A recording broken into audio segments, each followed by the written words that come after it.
বন্ধুরা, বসে আছি ব্রহ্মপুত্র নদের অববাহিকায় যমুনার শুরুর ভাগে। এটি বালাসীঘাট নামে পরিচিত।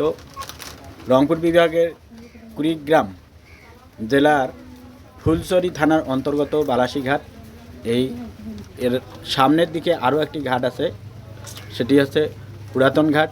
তার আগে আছে তিস্তামুখ। তিস্তামুখ বলতে ভারতের সিকিম ও পশ্চিমবঙ্গের গিরিখাত হয়ে গজলডোবা দিয়ে বাংলাদেশে দেওয়ানি হয়ে যে নদীটি বাংলাদেশে প্রবেশ করেছে, যার দৈর্ঘ্য আছে 315 কিলোমিটার এবং ভারতের প্রান্তে এই নদীটি 200 কিলোমিটার এবং বাংলাদেশের প্রান্তে 115 কিলোমিটার অবস্থিত। এই 115 কিলোমিটারের দৈর্ঘ্য আমি যেখানে আছি তার একটু সামনে এসে শেষ হয়েছে। এই জন্য এই জায়গাটা তিস্তামুখ নামে পরিচিত এবং এই ঘাটটি তিস্তামুখের কাছে ছিল। পরবর্তীতে চেঞ্জ হয়ে এই ঘাটটি বালাসী ঘাটে স্থানান্তরিত হয়। বালাসী ঘাট থেকে বাংলাদেশে উত্তর পূর্ব দিকে অনেকগুলো জেলা হচ্ছে লোকজন প্রতিনিয়ত যাতায়াত করে।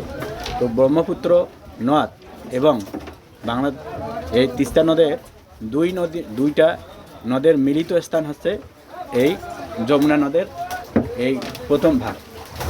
এই যে আমরা এখন দেখতে পাচ্ছি যে একটি নৌকা এইমাত্র এলো বালাসীর ঘাটে। এই যে বালাসী ঘাটে নৌকা এলো এবং প্রতিনিয়ত হচ্ছে বিভিন্ন ঘাট থেকে বালাসী ঘাটে নৌকা আসতেছে, আবার হচ্ছে যাচ্ছে। তো ব্রহ্মপুত্র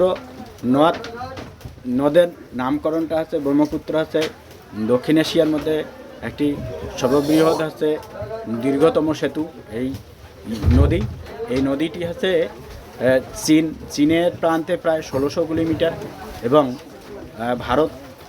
ভারতে এটি প্রবাহিত হয়ে বাংলাদেশে এসে ঢুকে এই যমুনার সাথে মিলিত হয়ে এই নদীটি হচ্ছে যে বঙ্গোপসাগরে গিয়ে মিলিত হয়েছে।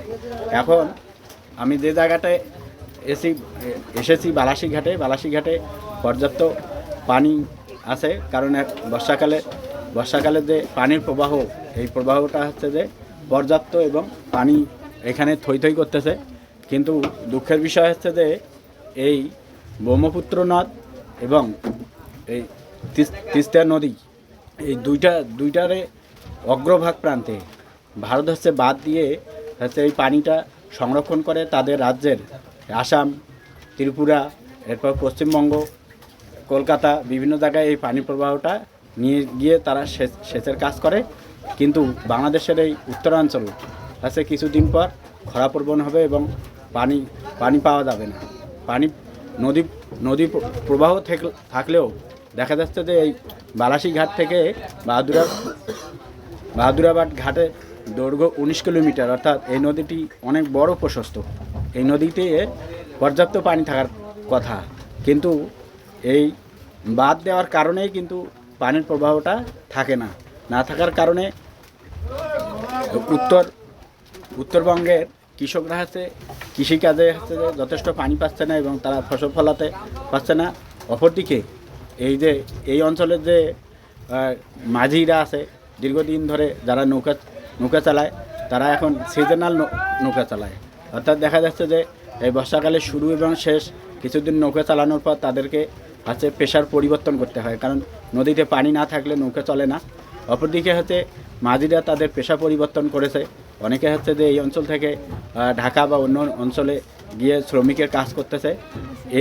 এই দিকটা বিবেচনায় যদি আমরা এই তিস্তা নদী খনন করে এবং তিস্তা প্রকল্প বাস্তবায়ন করতে পারি, অপরদিকে হচ্ছে ব্রহ্মপুত্র নদী খনন করতে পারি, তাহলে বর্ষাকালে ভারত যে অতিরিক্ত পানিটা ছেড়ে দেয়, এই পানি দেখা যাচ্ছে কিছুদিন আগে আমাদের দক্ষিণ অঞ্চলে হচ্ছে যে বন্যা হচ্ছে যে 2 তলা বিল্ডিং পর্যন্ত হচ্ছে ডুবে গেছে, অনেক ক্ষয়ক্ষতি হয়েছে এবং অনেক লোক মারা গেছে। এখনও হচ্ছে যে অনেক লোক তাদের বাড়িতে প্রবেশ করতে পারছে না। এর মূল কারণ হচ্ছে নদীতে পলি জমে এই নদীগুলো ভরাট হয়ে যাওয়া এবং নদী খনন না করা। এজন্য বাংলাদেশের সরকারের উচিত সবগুলো নদী খনন করা এবং নদীর সাইড দিয়ে হচ্ছে বাঁধ নির্মাণ করা এবং এই আমরা বর্তমান যে তিস্তা প্রকল্পটার কথা বলছি, এই তিস্তা প্রকল্পটা অনেক দিন ধরে এই তিস্তা বাঁচাও নদী বাঁচাও আন্দোলন চলছে।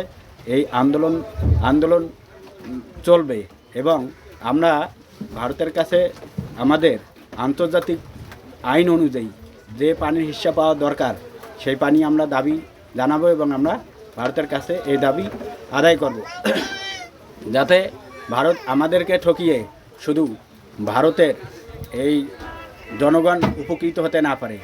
আন্তর্জাতিক আইন অনুযায়ী আমাদের যতটুকু ন্যায্য হিস্সা আমরা সেটুকু পেলেই উত্তরাঞ্চলের মানুষ হচ্ছে সুখে শান্তিতে বসবাস করতে পারবে ইনশাআল্লাহ।